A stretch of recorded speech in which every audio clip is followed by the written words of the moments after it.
রাজ্যের সভাপতি ডক্টর সুকান্ত মজুমদার। সবাইকে নমস্কার এবং ধন্যবাদ আমাদের মিডিয়া ইনচার্জ তুষার ঘোষ মহাশয়কে।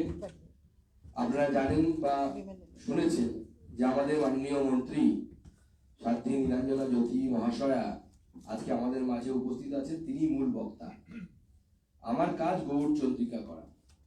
আপনারা জানেন যে দিল্লিতে আমি একটি বিস্তৃত প্রেস কনফারেন্স করেছি। মাননীয় মন্ত্রীর পর আমাদের সম্মানীয় বিরোধী দলের নেতা শ্রী শুভেন্দু অধিকারী তিনি বাংলায় আপনাদেরকে সম্বোধিত করবেন।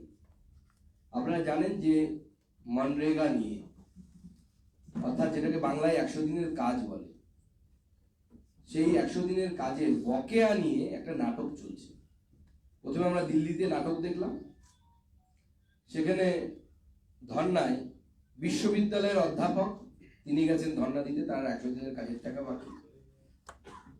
যারা দিনে 100 টাকা 100 দিনের কাজের যে মজুরি, তার থেকে বেশি টাকা বিউটি পার্লারে খরচ করে, সেরকম কিছু মেয়েদেরকেও ছবি দেখলাম আমরা। ওটা একটা ড্রামাবাজি চললো। এবং মাননীয় মন্ত্রী আগেও আপনাদেরকে বলেছেন, উনি যতবার বলেছেন যে তৃণমূলের সাংসদদেরকে আপনারা আসুন আমার সাথে কথা বলুন, কিন্তু তৃণমূলের সাংসদরা কথা বলতে রাজি হননি। আজকে এই পরিস্থিতি কেন হয়েছে, এর যদি মূলে যাই আমরা, যে 100 দিনের কাজে এমজিএনআরজি এর কাজে একের পর এক দুর্নীতির অভিযোগ উঠেছে। এই দুর্নীতিটা হতো না যদি রাজ্য সরকার কেন্দ্রের কথা মতো প্রতি জেলাতে দিশার মিটিং ডাকত। দিশার মিটিং এই বিষয়গুলো আলোচনা করার জায়গা ছিল। সেখানে যেহেতু এমপিরা থাকতেন, এমপি সভাপতি দিশার মিটিং এর, স্বাভাবিকভাবে বিজেপির যেহেতু 18 জন এমপি জিতেছিল, রাজ্য সরকার প্রথম থেকেই চায়নি যে দিশার মিটিং হোক। আর যদি এই দিশার মিটিং হতো তাহলে পরে কিন্তু আজকে এই ঘটনা ঘটতো না। সমস্ত কিছু কিন্তু ওখানেই আলোচনা করে সেখানেই আটকে দেওয়া যেত। আজকে মাননীয় মন্ত্রী বলবেন কয়েকটা জেলা ঘুরে ঘুরে 4 কোটি টাকার উদ্ধার করার কথা বলে গেছিল। 4 কোটি টাকা মুখের কথা না, জনগণের ট্যাক্সের টাকা। সেই টাকা উদ্ধার না করে, ফেরত না দিয়ে, কোনো এফআইআর না করে ড্রামাবাজি চলছে।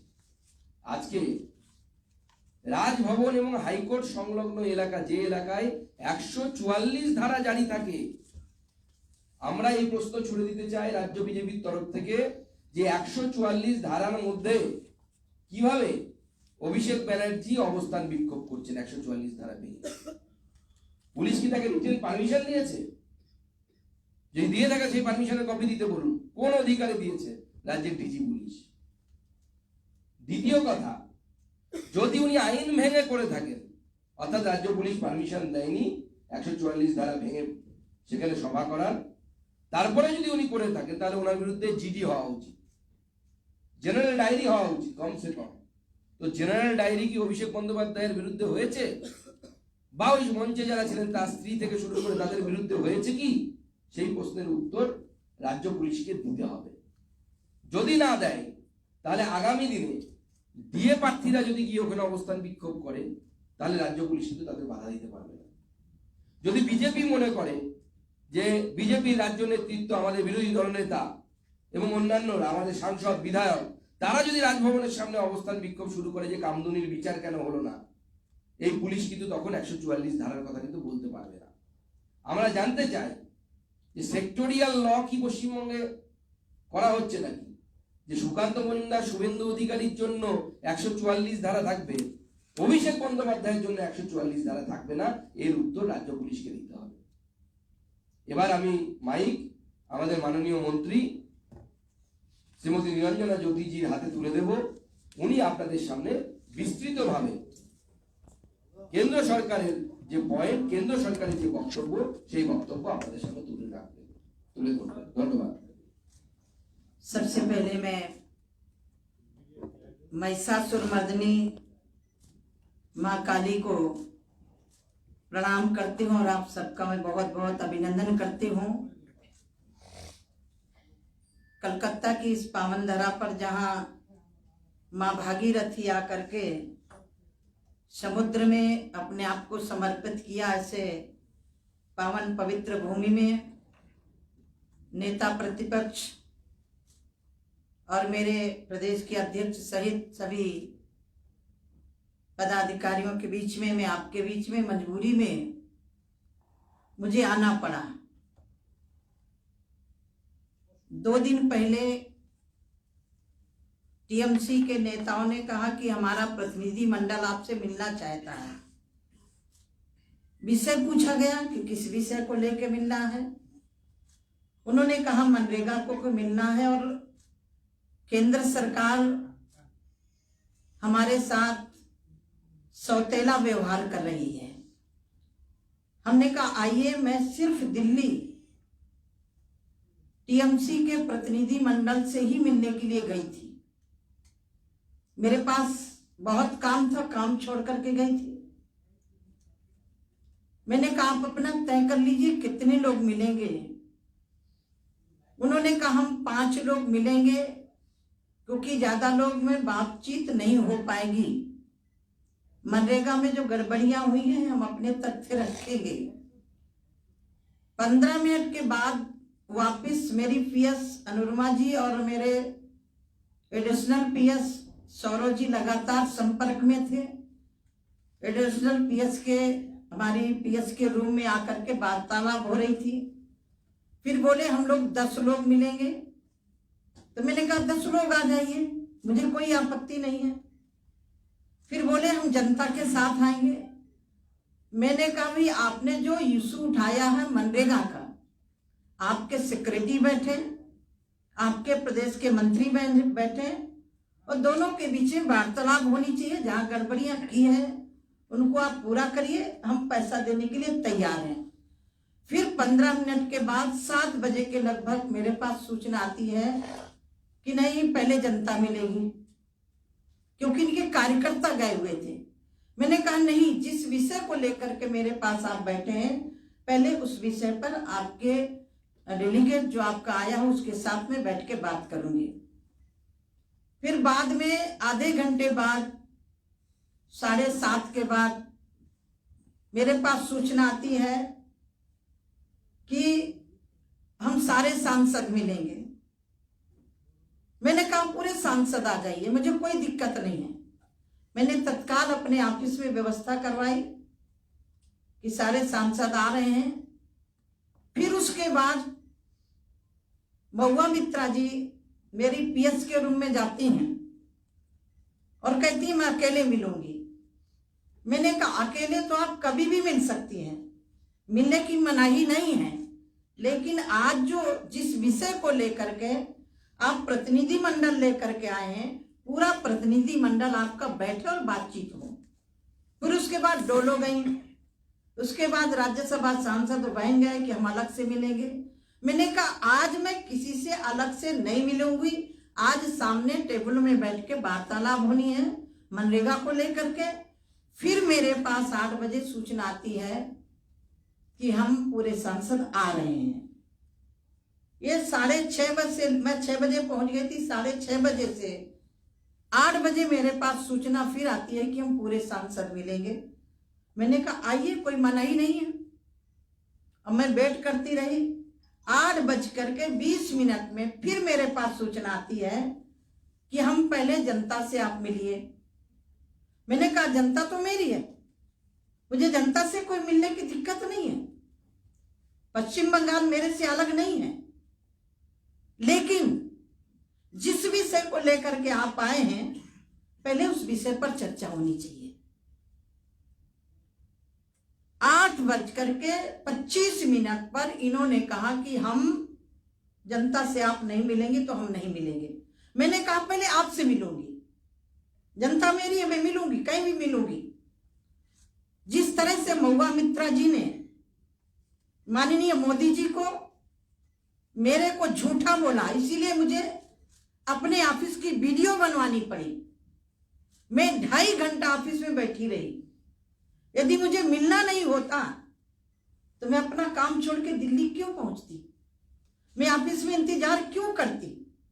यदि मेरे अंदर कोई कमी थी तो मुझे इंतजार नहीं करना चाहिए था।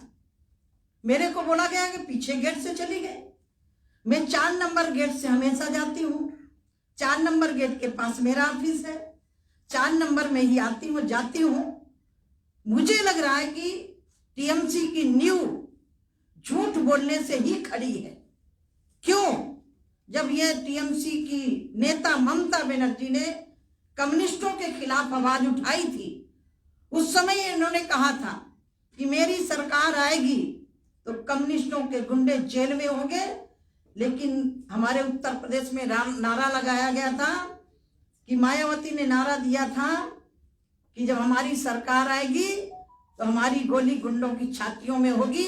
लेकिन उल्टा हो गया था, चढ़ गुंडों की छाती पर गोली मारो, छाती पर यह नारा दिया था। लेकिन बसपा की सरकार आते ही गुंडे चढ़ गए हाथी में, गोली मारे छाती में। यही पश्चिम बंगाल के साथ हुआ है। जो कम्युनिस्टों के गुंडे थे टीएमसी के साथ आकर के आज पूरे प्रदेश में ना कोई महिला सुरक्षित है, ना कोई पुरुष सुरक्षित है। मैं आज तथ्यों के साथ मैं वहां भी बात करना चाहती थी और आज भी आपके बीच में शेयर जरूर करना चाहूंगी। यदि हमारा पक्षपात करने का इरादा होता, हमारी पश्चिम बंगाल की हमारी जनता यदि पक्षपात करने का तरीका होता तो आप 9 साल बनाम 9 साल का रिकॉर्ड भी आप रिकॉर्ड करिएगा। मैं आपसे अनुरोध करती हूं, जिस सरकार मनरेगा का विषय लेकर के जिस सरकार में ये साजिद है, मनमोहन सिंह जी की सरकार में, और ये एक्ट 2005 में आया था, 4 में इनकी सरकार बनी, 5 से लेकर के 14 तक कितने साल होते हैं? 9 साल होते हैं। 9 सालों में यूपीए की गवर्नमेंट में 4,400 करोड़ के लिए दिया जाता है। मनरेगा में कितना दिया जा रहा है? 14,000 नहीं, आप कितना है? 14,400 करोड़ रुपया दिया जा रहा है। कितना दिया जा रहा है मनरेगा में सिर्फ अकेले? अब आप देखिए 9 सालों में हमारी सरकार के समय 54,000 करोड़ रुपया दिया जा रहा है। हम पक्षपात कहां कर रहे भाई? यदि पक्षपात करना होता तो ये आंकड़े बताते हैं। आप इसको देखिए, कहां 14,000 करोड़ रुपए, 14,000 और कहां 54,000, चौगुने का फर्क है। प्रधानमंत्री आवास जिसमें इन्होंने अपात्रों को दिया, शिकायत पर कार्रवाई हुई, पात्र वंचित है, उसमें भी आप देखिए यूपीए की सरकार में जो इंदिरा आवास चलते थे उसमें 4,400 करोड़ रुपया दिए गए 9 सालों में। कितना दिया गया? आप थोड़ा बोलते जाइए ना, आपको रिकॉर्ड याद रहेगा। 4,414। मोदी जी की सरकार ने कितना दिया? 30,000 करोड़ रुपए दिए प्रधानमंत्री आवास में। तिगुना चौगुना का अंतर हो गया ना, 6 गुना अंतर हो गया। अब आप देखिए, यदि हमें प्रदेश सरकार के साथ सौतेला व्यवहार करना होता तो हम अन्य मद का पैसा रोक सकते थे। मनरेगा में गड़बड़ियां हुई 2020, 2019, 19, 20, 21 लगातार 3 साल पत्र लिखे गए। हुबली कई जिलों में एक गांव पंचायत में भ्रष्टाचार हुआ, उसको हमारी सरकार ने, हमारे सेक्रेटरी ने, हमारे मंत्री ने पत्र लिखा कि जिन्होंने गड़बड़ी की उनके ऊपर कार्रवाई करिए। कोई कार्रवाई नहीं हुई। मैं आपको इसलिए पूरा डेटा लेकर के आई हूं। टीएमसी के लोगों ने कहा कि साध्वी जी भग गई, हमसे मिली नहीं। मैं आज पश्चिम बंगाल में आई हूं, जहां भी उनको बैठना हो मेरे साथ बैठ करके वार्तालाप करें। यदि वो चाहें ग्रामीण विभाग के मंत्रालय में बैठना हो तो मैं वहां भी बैठने के लिए तैयार हूं मैं, क्योंकि पूरा प्रारूप लेकर के आई। लेकिन उनको बात नहीं करनी, उनको पश्चिम बंगाल की जनता को बेवकूफ बनाना है, नौटंकी करना है। दूसरा विषय, मुझे उम्मीद थी कि ममता बनर्जी जी महिला है, इस पश्चिम बंगाल में महिलाओं के लिए सशक्तिकरण का काम कर रही होंगी। लेकिन जब मैंने अपने मंत्रालय से पूरा विषय मंगवाया तो आप कल्पना करिए, वर्ष 2014 के पहले इस प्रदेश में आवास कितने बने थे। और आज मोदी जी की सरकार में 2014 के बाद लगभग 45 लाख मकान हमने दिए हैं। यदि हमें पश्चिम बंगाल की जनता के साथ हमदर्दी नहीं होती और इनके यूपीए की गवर्नमेंट के सरकार के समय जो इंदिरा आवास थे, ये 45 लाख तो हमने मकान दिए, इंदिरा आवास 10,21,000 वो अपूर्ण घर हमने पूर्ण किए। यदि हमें पैसा नहीं देना होता तो हम ये नहीं कर सकते थे। हम पश्चिम बंगाल की जनता के साथ छलावा नहीं करने देंगे। आज यदि हमें पश्चिम बंगाल की जनता के साथ हमदर्दी नहीं होती, एक दूसरा विभाग मेरे पास है जिसमें प्रधानमंत्री अन्न योजना लागू की गई। कोविड के समय से लेकर के अभी तक लगभग इस राज्य में लाभार्थियों की संख्या 6 करोड़ 2 लाख है और ये अन्न फ्री हम लोग दे रहे हैं, मोदी सरकार दे रही है, जिसमें राज्य सरकार को 39,71,000 टन आवंटित किया गया। यदि पक्षपात करना होता तो इसका भी पैसा हम रोक सकते थे, लेकिन मुझे नहीं पता कि ममता बनर्जी जी की सरकार किस हद तक जाएगी। मैं संत हूं, मैं इनकी तरह नेता नहीं हूं। जिस तरह से महुआ मित्रा ने मेरे को झूठ बोला, आप लोग जिस इशू को लेकर के गए थे क्यों नहीं बात किया, क्यों नहीं मेरे ऑफिस में आप अपना अपना प्रतिनिधि मंडल लेकर के आए, क्यों? हमारे यहां कहावत है, चोर की दाढ़ी में तिनका। इस प्रदेश में घोटाला हुआ, मनरेगा में बहुत बड़ा घोटाला हुआ। अब एक और आपको जानकारी देना चाहती हूं। ये हमारे प्रधानमंत्री ग्राम सड़क योजना, ये भी मेरे ही विभाग का है। यदि हम मनरेगा में रोकते तो इनका भी तो पैसा रुकना चाहिए ना। यूपीए की गवर्नमेंट में राशि कितनी दी गई प्रधानमंत्री सड़क योजना की? 5,400 करोड़ रुपए। क्या यहाँ के लोगों को सड़कों में चलने का अधिकार नहीं था क्या? यूपीए की गवर्नमेंट में खंबे बन के भी सहयोगी बने हुए थे। मोदी सरकार ने, एनडीए सरकार ने 11,000 करोड़ रुपया दिया इन 9 सालों में। तो भैया हिसाब तो होना चाहिए ना, 9 साल बनाम 9 साल, ये तो हिसाब में देना पड़ेगा। महिला है, हमारे देश की महिला यदि सशक्त नहीं होगी तो हम आत्मनिर्भर नहीं हो सकते। जिस सरकार में शामिल थे, मनमोहन सिंह की सरकार में, उस समय स्वयं सहायता समूह की बहनों को बैंक से ऋण कितना दिया गया था? 600 करोड़ रुपए। कितना दिया गया था? क्या पश्चिम बंगाल की महिला आत्मनिर्भर नहीं होनी चाहिए? उसको अपने पैरों नहीं खड़ा होना चाहिए? इनके समय 600 करोड़ रुपया। अब एक आंकड़ा मोदी जी का भी मैं देना चाहती हूं। मोदी जी के कार्यकाल में भारतीय जनता पार्टी की सरकार के समय सिर्फ पश्चिम बंगाल में 74,000 करोड़ उन महिलाओं को बैंक से लोन दिया गया। कितना आंकड़ा बढ़ता है?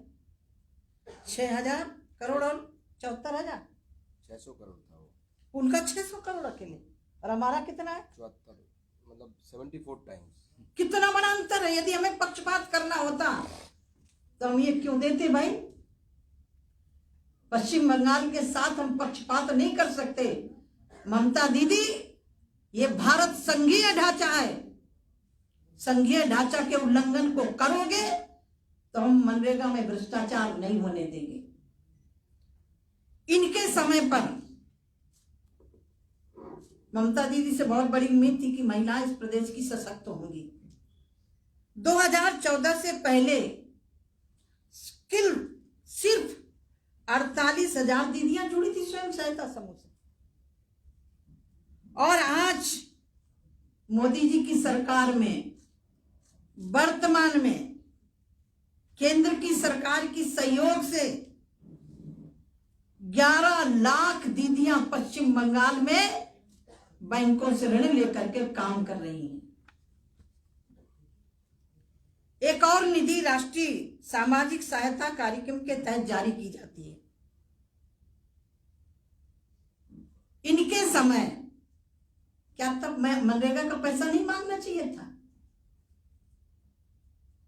राष्ट्रीय सामाजिक पैसा नहीं मांगना चाहिए था? इनके समय 3,685 करोड़ रुपया के लिए दिया गया। मेरी सरकार ने, मोदी सरकार ने 3,000 के बजाय 7,000 करोड़ रुपया दिया। आप कैसे आरोप लगा सकते हैं? यही कारण है कि दिल्ली में ये चर्चा करने से भगे, क्योंकि इनके पास भ्रष्टाचार के अलावा कोई सबूत नहीं था। यदि इनको वार्ता करना था, मैं 2.5 घंटे बैठी रही, 6 बजे से लेकर के 8:30 बजे तक मैं इनकी प्रतीक्षा करती रही। और यदि मुझे इनसे सामना नहीं करना होता तो पश्चिम बंगाल में मैं आती नहीं। मैं आज भी कहना चाहती हूं, आप सबूत के आधार पर अपने सिक्योरिटी को लेकर के, अपनी सरकार को लेकर के आइए। हम पश्चिम बंगाल की जनता को निराश नहीं होने देंगे, लेकिन जो फर्जी जॉब कार्ड बने हैं उनको तो आपको निकालना ही पड़ेगा। बिना काम के पैसा निकाला गया है, बिना काम के अपने कार्यकर्ताओं को जो मनरेगा का पैसा दिया है तो उसका हिसाब तो देना ही पड़ेगा। हमारा 3 बार केंद्रीय दल जांच करने आया, सहयोग नहीं किया, फिर भी जांच करने गए, अनियमितताएं पाई गई। हमने आग्रह किया, जिन्होंने गड़बड़ियां की हैं उनके खिलाफ कार्रवाई करिए, अपना पैसा ले जाइए। हद होती है भाई। 19 में पत्र लिखा, 20 में पत्र लिखा, 21 में पत्र लिखा, आपने कार्रवाई क्यों नहीं की? कार्रवाई इसलिए नहीं की गई, कार्रवाई करते इनकी सरकार के नुमाइंदे ही फंसने वाले थे। इसीलिए टीएमसी की सरकार ने मनरेगा में भ्रष्टाचार करने वालों के खिलाफ कार्रवाई नहीं की।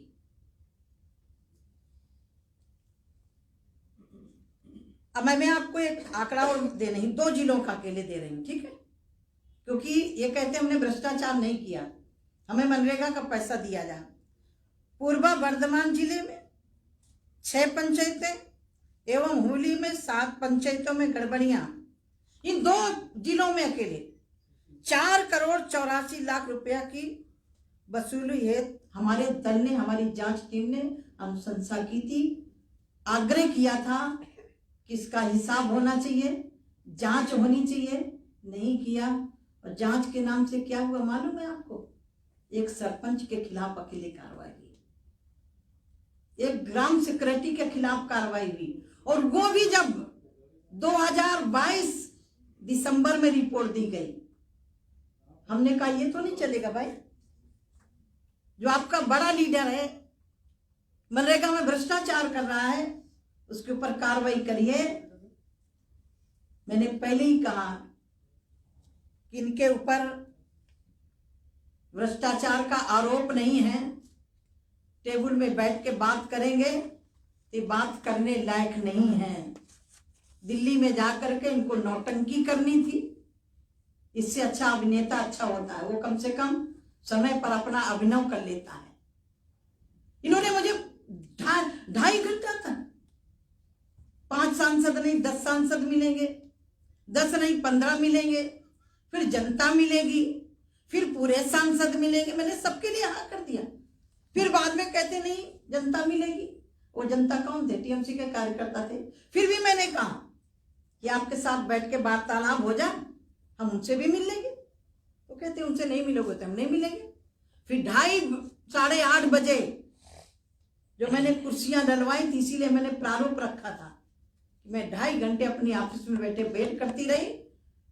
इनको मीटिंग करना ही नहीं था, इनको दिल्ली में जाकर के नौटंकी करनी थी, पश्चिम बंगाल की जनता को गुमराह करना था। जनता है, सब जानती है कि इन्होंने कितना बड़ा घोटाला किया है। बंगलो आवास बना के दोगे आप? प्रधानमंत्री आवास को बंगलो सड़क करके दोगे आप? जिनके पक्के मकान है उनको आवास दोगे? प्रधानमंत्री आवास उसके लिए है जिसके पास फूस की झोपड़ी है, उसको देने के लिए है। गड़बड़ी करोगे तो हम जांच करेंगे और भ्रष्टाचार करोगे तो कार्रवाई भी होगी। और पैसा 2005 का जो एक्ट है उसमें एक 27 धारा है, केंद्र सरकार को पैसा रोकने का अधिकार है। यदि गड़बड़ियां हुई हैं तो गड़बड़ियों को आप ठीक करो, हम देने के लिए तैयार हैं। दीदी, आपने एक टीएमसी के डेलीगेशन को कहा है कि मिलने के लिए बुलाया है। आपने अगर आपको बोला जाए आज मिलने के लिए तो आप मिलने के लिए जा रही हैं? नहीं, मैं नहीं जाऊंगी। अब उनकी जो जरूरत है, मिलना है तो आकर मिले ना, मैं नहीं जाऊंगी। उनको मिलना ही नहीं है। मैं तो पूरे सबूत के आधार पर आई हूँ। अभी मैं पूरा सबूत बोली कहाँ हूँ? मैं पूरा रिकॉर्ड लेके आई, वहां भी बैठी थी रिकॉर्ड लेके। उनको मिलना ही नहीं है।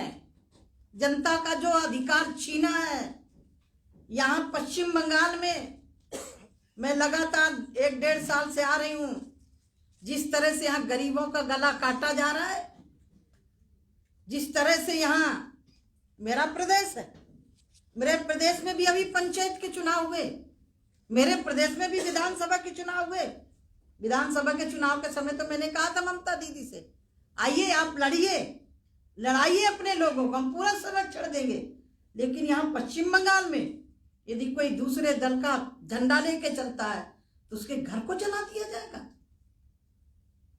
एक कारगिल में युद्ध करने वाला हमारा नौजवान बैरकपुर में, उसके घर को एक एक तिनका तोड़ा गया, बर्तन तोड़े गए, उसके घर में जलता हुआ सिलेंडर फेंका गया। ये पश्चिम बंगाल है जहां को दूसरे दल के झंडा लेके चलने वाले के खिलाफ कार्रवाई की जाती है। ये प्रजातांत्रिक देश है, ये तानाशाही नहीं है। अभी मुझे एक ट्वीट की जानकारी मिली कि जमींदारों की पार्टी है, जमींदारों की पार्टी नहीं है, ये प्लेटफार्म में चाय बेचने वाले की पार्टी है। ये मोदी जी की सरकार है। 2014 से लगभग शहरी और ग्रामीण आवास लगा करके देश के अंदर 4 करोड़ के ऊपर आवास दिए, 12 करोड़ के लगभग शौचालय दिए हैं। वो किसके हैं? मेरे परिवार के नहीं है, मोदी जी के परिवार के नहीं है। मोदी जी पूरे देश को अपना परिवार मानते हैं, इसलिए गरीब को छत दी, गरीब को शौचालय दिया, गरीब को गैस चूल्हा दिया, गरीब को हम सब कुछ दे रहे हैं, राशन दे रहे हैं। मेरे को कहा गया कि झूठ बोल रही है। महुआ मित्रा, जिस दल में तुम हो, झूठ की न्यूज से वो दल धड़क खड़ा हुआ है। साध्वी जी, तृणमूल कांग्रेस की तरफ से ये बोला जा रहा है कि वो लोग जो धरना मंच में अभी बैठे हुए हैं और वो वहां पे आने के लिए आह्वान बुला रहे हैं आपको कि आप वहां पे आइए। पार्टी फोरम होता है, एक सरकार टू सरकार जब बात होती है तो टेबल होता है, वो उसके लिए विषय अलग होता है। मैंने वही कहा था दिल्ली में कि सरकार टू सरकार, जनता के बीच में बात नहीं होती है। आपके अधिकारी हो, मेरे अधिकारी हो, मैं बैठी हूं, हम बात करने के लिए तैयार हैं। ये तो दुर्भाग्य है कि जिसकी सरकार प्रदेश में, वो कोर्ट का रास्ता रोक के बैठे, राज्यपाल भवन को घेरे बैठे। ममता बनर्जी के हाथ में कानून व्यवस्था है, क्या कोर्ट में जाने में जनता को परेशानी नहीं हो रही होगी? क्या कर रही है पुलिस? 2013 में दिल्ली जैसा कांड हुआ था, फांसी की सजा निचली कोर्ट ने दिया था, कानून कहां चला गया था? अब उनको मजबूरन कहना पड़ रहा है हमें दिल्ली में न्याय मिल सकता है, यहां नहीं मिल सकता है। ये उम्मीद तो ममता बनर्जी से नहीं की जा सकती थी कि एक बेटी के साथ बलात्कार हो, बलात्कारियों को फांसी की सजा हो और उनको फांसी की सजा ना दे करके कोर्ट से बरी करवा दिया जाए, इनके सरकारी वकील बन जाए। ये तो पहला प्रदेश है मैं जहां देख रही हूं। क्या बात कर रहे हो? कोर्ट का दरवाजा बंद करोगे? आम जनता के लिए धरना दोगे वहां बैठ करके? कोर्ट का दरवाजा तो गरीब अमीर सबके लिए होता है। उस रास्ते को रोक के बैठोगे? ये सरकार टू सरकार बात धरने में नहीं होती है, सरकार टू सरकार तो टेबल में बैठ के होती बात। আগে হয়ে যাক, কমপ্লিট হয়ে যাক, তারপর প্রশ্ন করুন। কমপ্লিট হয়ে যাক, মাঝখানে প্রশ্ন করুন। सरकार टू सरकार जो बात हो रहा था वो अभी पॉलिटिकल हो गया। हमने नहीं पॉलिटिकल ना नहीं, उस दिन आप ले लेते तो आज मैं तो बैठी थी भाई। अब मैं क्या बता रही हूँ आपको, पहले उन्होंने 5+6 बोला, फिर बोले हम 10 लोग आएंगे, मैंने कहा 10 लोग आ जाइए। फिर बोले हम जनता के साथ आएंगे, मैंने कहा भाई ये एक इशू है मनरेगा को लेकर के, ये सरकार टू सरकार बात होगी, जनता से मैं बाद में मिलूंगी। जब मैंने ये कह दिया तो फिर बोले हम पूरे सांसद आएंगे, तो हमने कहा पूरे सांसद आ जाओ, पूरे मंत्री आ जाओ। जब मैंने ये कह दिया, पूरी छूट दे दी, तो फिर बोले कि पहले जनता से मिलिए। तो पलटे तो वो लोग हैं, मैं थोड़ी पलटी हूँ, मैं आज भी नहीं पलटी हूँ। आज भी उनको बैठ के बात करना हो तो मेरे ऑफिस में आके बात कर ले, मैं आज भी तैयार हूँ। लेकिन उनको बातें नहीं करनी थी, उनको शुद्ध रूप से अपने कारनामों को छुपाना था। जिस प्रदेश के साथ हुआ है, गरीबों के साथ हो रहा है।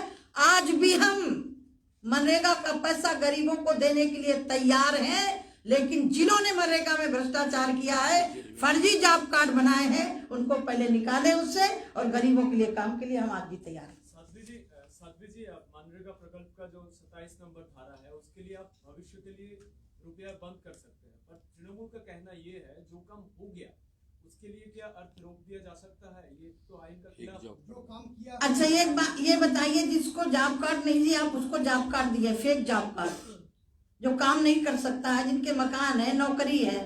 अब मुझे तो मेरे अध्यक्ष ने बताया कि आपका ये मेरा भी जॉब कार्ड बन गया था। अब आप बताइए, ऐसे लोगों को जॉब कार्ड बना करके आप फर्जी निकालोगे तो हमें रोक लगाना पड़ेगा कि नहीं लगाना? ये मनरेगा तो शुद्ध रूप से उसको है जिसको कहीं काम ना मिल रहा हो, अपने गांव में काम करना चाहे तो उसके लिए है। काम भी नहीं हुआ, और काम भी नहीं हुआ। हुबली में गड़बड़ी पाई गई, आपके में पूरा रिकॉर्ड मैं चाहूंगी कि इसको रूपांतरण करके आप मीडिया को जरूर दे दीजिएगा। ऐसा कि सिर्फ बंगाल में ही है, ज्यादातर बंगाल में ही, और कौन कौन स्टेट में ऐसा? और कोई अभी ऐसा स्टेट नहीं मिला।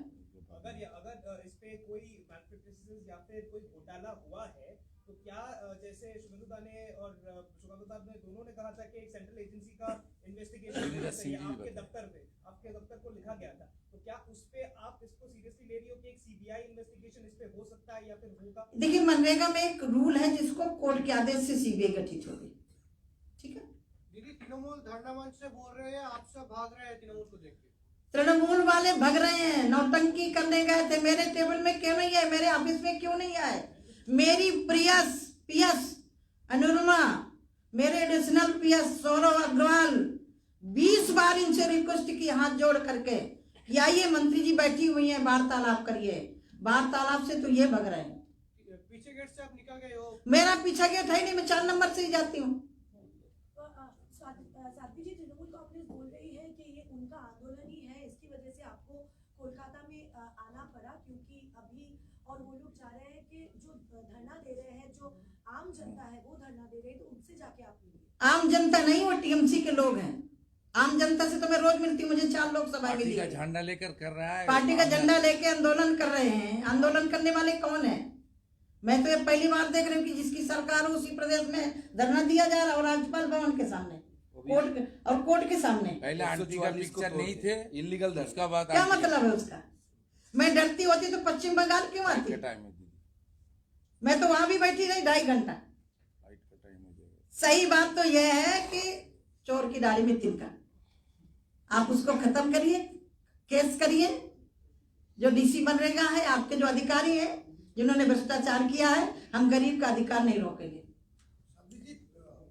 तृणमूल का कहना है कि 20 लाख कुल मिलाकर 20 लाख लोग वो काम किए हैं 2021 के पहले, वो काम करने के बाद उसको जो मजूरी है। मैंने आपको पहले बता दिया, 19 में, 20 में, 21 में हमने लेटर लिखा, जिन्होंने गड़बड़ियां की उनके ऊपर कार्रवाई करिए। कार्रवाई नहीं की, ये उनका कहना है कि जो काम अब उनका पूरा मैं मानूंगी क्या? मैं अपना कागज भी तो देखूंगी। मेरा कागज, मेरा ऑफिस क्या बोल रहा है, मेरे ऑफिस से कितना पैसा गया और क्या भ्रष्टाचार कितना हुआ, भी तो मैं रखूंगी ना सामने।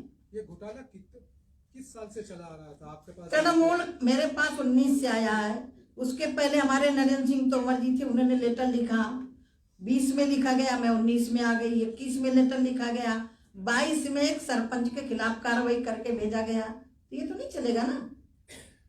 सरपंच की हैसियत है आपके पश्चिम बंगाल में भ्रष्टाचार करने की, बिना बड़े अधिकारी के। मैं बस इतने कहना चाहती हूँ, मैं यदि मेरे अंदर कोई चोर नहीं है तो मैं खुलेआम बोलने आई हूँ पश्चिम बंगाल में। मैं ये प्रेस दिल्ली में बैठ के कर सकती थी, मैं पश्चिम बंगाल में इसीलिए आई हूँ। महुआ मित्र ने मुझे झूठ बोला और पीछे से गेट, मेरा 4 नंबर गेट है जहां मैं अपने ऑफिस में आती हूँ, और जहां से मैं जाती हूँ उसी 4 नंबर गेट से जब इन्होंने कह दिया कि हम सांसद नहीं मिलेंगे जब तक हमारे कार्यकर्ताओं से नहीं मिलोगी, तो मैंने कहा मैं सांसदों से मिलूंगी, अपने मंत्रियों से आपसे मिलूंगी, मैं पहले जनता से नहीं मिलूंगी। इन्होंने जब मना कर दिया तब मैं 8:30 बजे उठ के गई हूँ। तृणमूल कांग्रेस का ये कहना है कि जो घोटाला किया गया है उसको रोक के जो अलग जिला है, जिस जिला में लास्ट क्वेश्चन है। नहीं, ये कैसे संभव हो सकता है भाई? हमारा तो वित्त पूरा राज्य सरकार के लिए आता है, कोई एक पर्टिकुलर जिले के लिए तो नहीं आता ना, ठीक है ना। यदि आपके जिले में कहीं घोटाला हुआ तो उसकी जांच करिए, हम देने के लिए तैयार है। Thank you. শেষ প্রশ্ন এবার শুভেন্দুদা বলবেন। ওখানে ধর্নার নামে একটা নাটক হচ্ছে আর মেসেজ করে আপনাদেরকে প্রশ্ন পাঠাচ্ছে, আপনারা কেউ কেউ করছেন, সে অধিকার ওদেরও আছে আপনারও আছে। এন্টার ধর্নার নামে, অ্যাজিটেশনের নামে ড্রামা, পলিটিক্যাল এজেন্ডা এবং ওয়েস্ট বেঙ্গলে যে করাপশন মেন ইস্যু তাকে সরানোর জন্য এটা করা হচ্ছে। আমি মাননীয় মন্ত্রীকে, আমাদের সুশ্রী সাধ্বী নিরঞ্জন জ্যোতিজিকে পশ্চিমবঙ্গের সমস্ত মানুষের পক্ষ থেকে অভিনন্দন জানাবো। তিনি একজন সাহসিনী এবং তিনি একজন রাষ্ট্রবাদের পক্ষে লড়াই করা সন্ত। তাকে অপবাদ দেওয়া হয়েছে তিনি নাকি পালিয়ে গেছেন, দেখা করেননি। আজকে রাজ্যপালের গেটে ধর্নার জন্য উনি আসেননি, উনি এখানে এই যে গত 3 দিন ধরে তৃণমূল কংগ্রেস রিজিওনাল পার্টির পক্ষ থেকে যে ক্যাম্পেইন হচ্ছে এবং যে ক্যাম্পেইনকে এ সেকশন অফ মিডিয়া অন্য সব ইস্যুকে পিছনে ফেলে দিয়ে তাকে সামনে করার চেষ্টা করছেন। আর আমাদের মাননীয় রাষ্ট্রমন্ত্রী মহোদয়া পিছনের দরজা দিয়ে চলে গেছেন, এইসব কথা এখানে প্রচার করা হচ্ছে, তার উত্তর তিনি ক্যাটেগরিক্যালি আজকে দিয়ে দিয়েছেন। এবং তৃণমূল কংগ্রেসের উচিত একজন মাতৃশক্তির সম্পর্কে মিথ্যা বলার জন্য আজকে ক্ষমা চাওয়া, কারণ তিনি এক্ষুনি বলেছেন যে আমার এক্সিট এন্ট্রান্স 4 নম্বর গেট দিয়ে হয়, আমার কোনো ব্যাক ডোর বা ব্যাক এক্সিট নেই। এত বড় মিথ্যে একজন সন্তের সম্পর্কে বলেছে, এর জন্য তৃণমূল কংগ্রেসের ক্ষমা চাওয়া উচিত। মাননীয় রাজ্য সভাপতি ডক্টর সুকান্ত মজুমদার সাংসদ সহ সম্মানিত নেতৃত্ব আছেন, আমাদের মাননীয় মন্ত্রী মহোদয় এখান থেকে তিনি কানপুর লখনৌ ফিরে যাবেন, তার অনেক প্রি অকুপাইড প্রোগ্রাম রয়েছে, আমাদের অনুরোধেই তিনি এসেছেন। আমি বেশি কথা শুধু বলবো না, আমি আপনাদের একটা ফর্ম দেখাচ্ছি যে চোররা কিভাবে ধরা পড়েছে। ইতিমধ্যে আপনারা জানেন যে আমরা পুরো তথ্য দিয়ে বলেছি যে কত কার্ড এন্ট্রি হয়েছিল। আপনার মানে 1/11/2022 আগেও বলেছি, আবার রিপিট করছি, 3,88,86,457, এটা অ্যাজ পার MIS। এখান থেকে 30 সেপ্টেম্বর 2023 দাঁড়ালো 2,56,13,432, 1,32,73,025টি কার্ড বাতিল হলো আধারের সঙ্গে লিঙ্ক করতে গিয়ে। এর মধ্যে জেনুইন গ্রাউন্ডে বাদ গেছে 23,50,000, মারা গেছেন, কাজ করতে আগ্রহী নয় ইত্যাদি। 1 কোটিরও বেশি ফেক জব কার্ডে অ্যাপ্রক্স 7,000 কোটি টাকার বেশি ড্র করে নেওয়া হয়েছে, যারা মাইনর এজ, যাদের বাড়িতে মাল্টিপল নাম্বার অফ কার্ড বিভিন্ন ব্যাংকে করে, এমনকি মাইগ্রেন্ট লেবার যিনি হায়দ্রাবাদে বা সুরাটে বা মুম্বাইতে আছেন, তাদের IFSC কোর্টেও টাকা পাঠানো হয়েছে, এমনকি নবগ্রাম মুর্শিদাবাদে বাংলাদেশের লোক কাজ করে টাকা তুলে নিয়ে চলে গেছে, এমন উদাহরণও আছে। তাই এটা একটা বড় স্ক্যাম। আমরা যেমন মাননীয় মন্ত্রী মহোদয় গিরিরাজ সিংজি এবং সম্মানীয় মন্ত্রী আমাদের সাধু নিরঞ্জন জ্যোতিজিকে একাধিক চিঠি আপনি দেখবেন যে 2021 সালের পর থেকে, 21-এর আগে আমাদের মাননীয় সাংসদরা নরেন্দ্র তোমারজিকে করেছিলেন 19 থেকে 21, 21-এর পর থেকে আমি বিরোধী দলনেতা হিসেবেও করেছি, মাননীয় রাজ্য সভাপতি করেছেন, একাধিক বিধায়ক সাংসদরা করেছেন।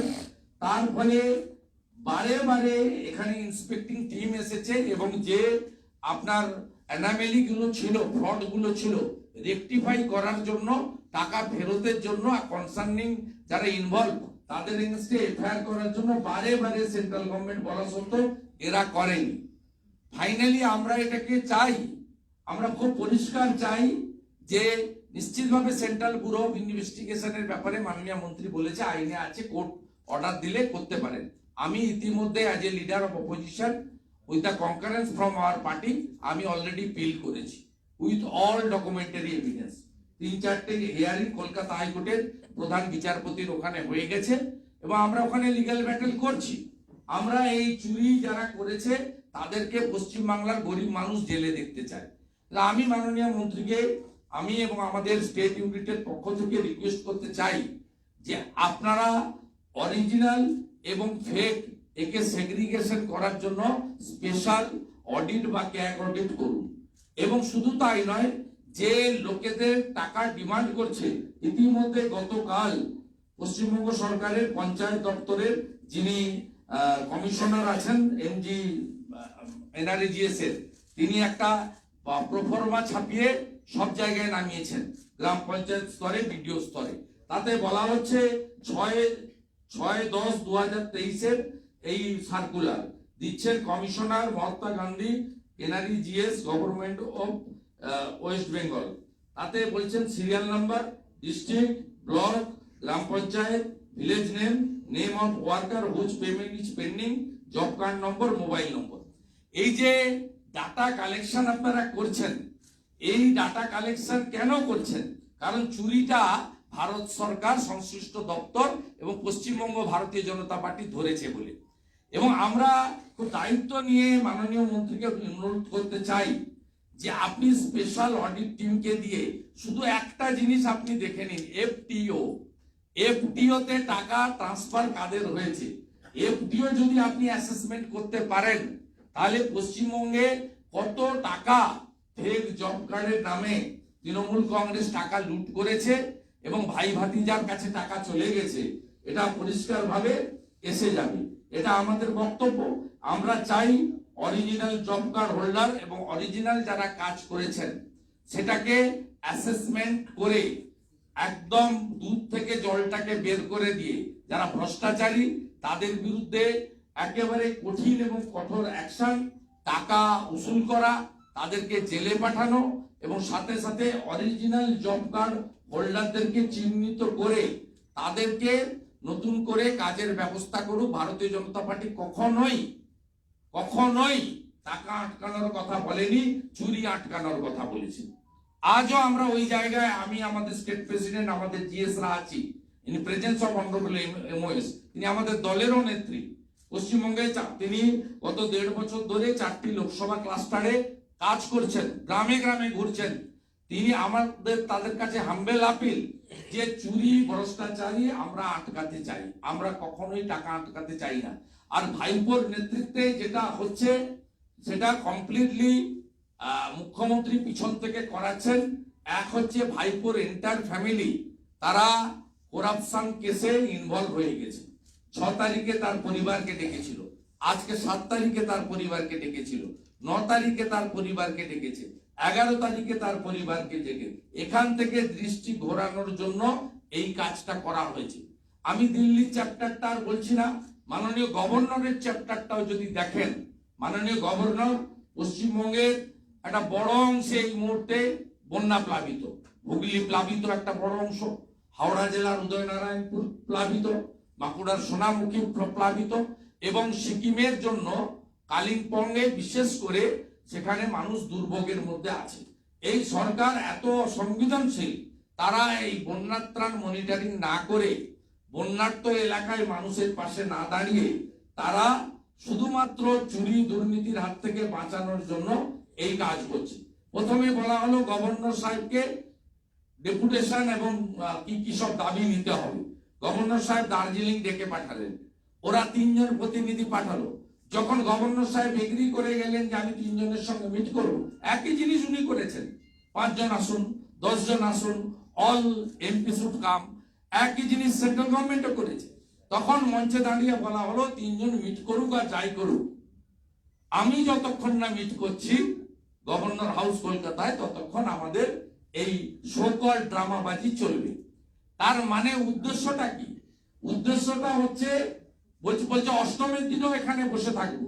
উদ্দেশ্যটা হচ্ছে যে সেন্ট্রাল গভর্নমেন্টের ইনভেস্টিগেটিং এজেন্সি বা জুডিশিয়ারি যাতে কোনোভাবে এই টেন্টেড পলিটিক্যাল লিডারকে এবং ফ্যামিলিকে টাচ করতে না পারে।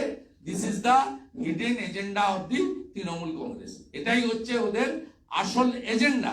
আমরা এর তীব্র প্রতিবাদ করছি এবং সাথে সাথে মাননীয় ভাইপো মহোদয় বারবার বলেছেন যে যদি আপনার আমাদের একটাও ভুয়া নাম আমাদের আবাসে দেখিয়ে দিতে পারে, তাহলে তিনি নাকি অনেক কিছু করে ফেলবেন।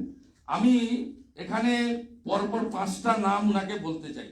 মাননীয় মন্ত্রী তারা আছে, তার সামনে আর আমি বেশি কথা বলবো না। আমি 5টা নাম শুধু আমি এখানে, আমি বিরাট তালিকা, হাজার হাজার কেসের তালিকা আছে, যে তালিকাতে আমরা বারে বারে আমরা বলেছি।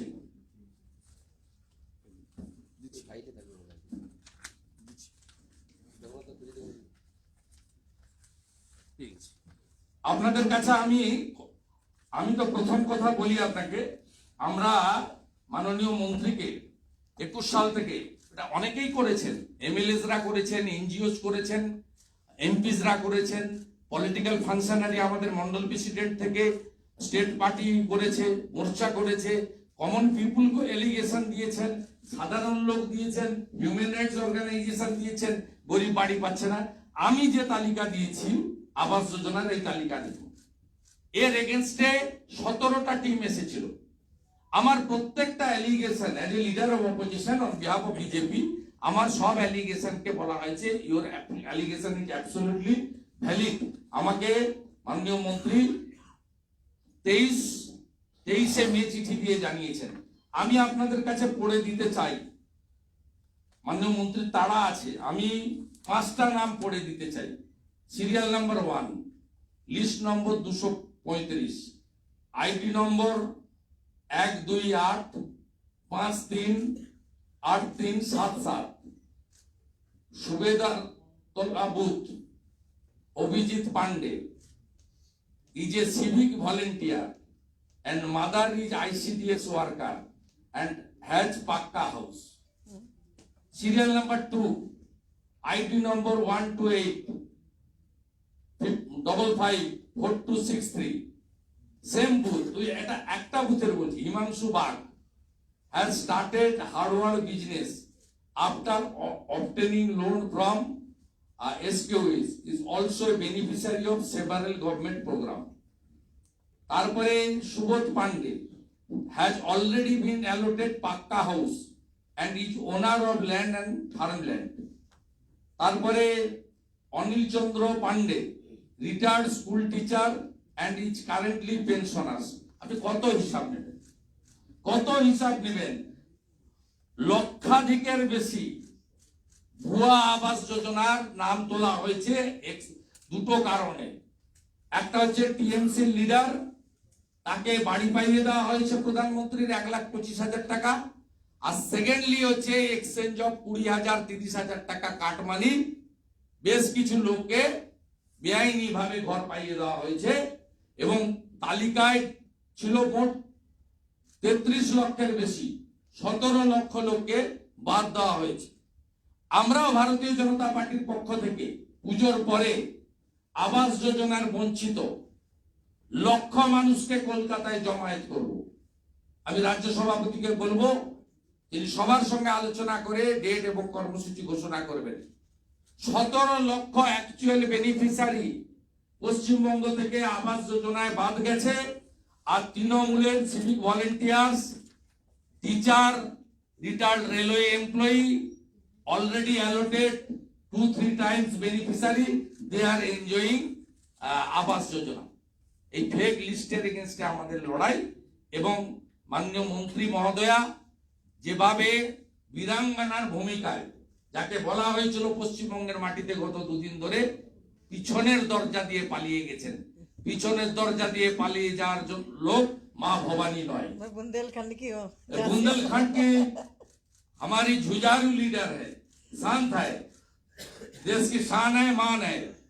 माता जी ने खुद आकर जिस तरीके से मुंह तोड़ जवाब दिया, ये भ्रष्टाचारी, परिवारवादी और तुष्टीकरण की राजनीति करने वाला टीएमसी कोई पार्टी नहीं है, एक कंपनी है। उसके खिलाफ जिस तरीके से आज आंकड़े की साथ कंपनी को ही घाटा लग रहा है ना, इसलिए परेशान है। कंपनी का खिलाफ उन्होंने जिस तरीके से आवाज उठाई, माता जी नवरात्रि का बाद आप आइए, जितना भी आवास योजना से यहाँ का आदमी को बेनिफिट नहीं मिला, शौचालय के रुपया आप दिया 72 लाख इन वेस्ट बंगाल, 12,000 करके मोदी जी दिया, ये शौचालय तक भी खा लिया। इतना गंदा पार्टी है।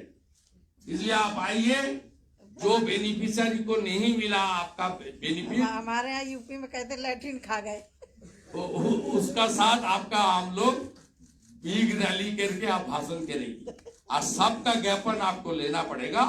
और जो एक्चुअल बेनिफिशियरी है सबको आवास योजना, शौचालय, हर घर नल से जल सब आपको देना पड़ेगा। ठीक है? बिल्कुल बिल्कुल बिल्कुल। अब विशेष বন্ধুদা একটা বিষয় একটু বলবেন। মমতা বন্দ্যোপাধ্যায় জাস্ট একটা টুইট করেছে, বলছেন যে আমরা ভিখিরি নয়, সিকিমে অর্থ বরাদ্দ করলেও পশ্চিমে কেন্দ্রের সাহায্য করা হচ্ছে না, ক্ষোভ প্রকাশ করছে, এখন বলছেন ভিখারি নয়।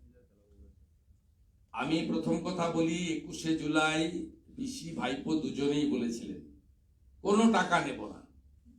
এখন টাকার জন্য নাকের জল, চোখের জল, দিল্লি থেকে কলকাতা কাঁদুনি গাইছেন, 1 নম্বর।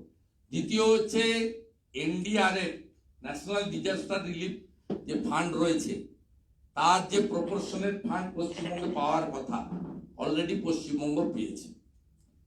সিকিমের সঙ্গে পশ্চিমবঙ্গে যেটুকু ক্ষয়ক্ষতি হয়েছে তার তুলনা করে চলে না।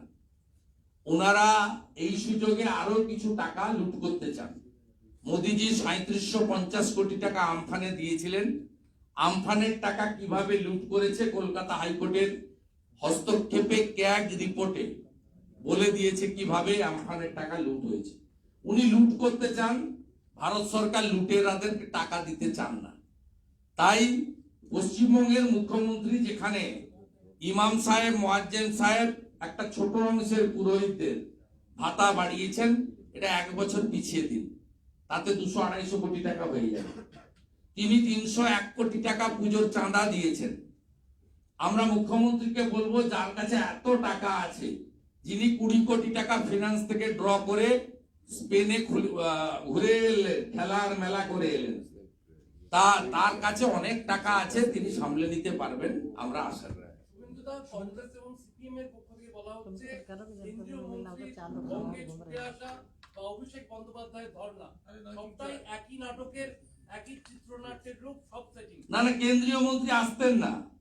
কেন্দ্রীয় মন্ত্রী পশ্চিমবঙ্গে এমনিতেই সব মাসে 4 দিন 5 দিন আসে, উনি প্রচারে থাকেন না। উনি নীরবে নিভৃতে গ্রামে দলের কাজ, দেশের কাজ, সরকারের কাজ করে যান।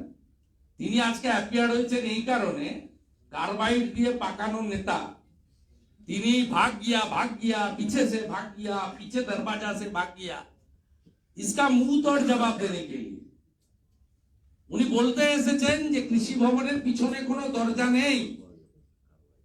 পিসি মিথ্যাবাদী সবাই জানতো, ভাইপোটা তো চোর সবাই জানে।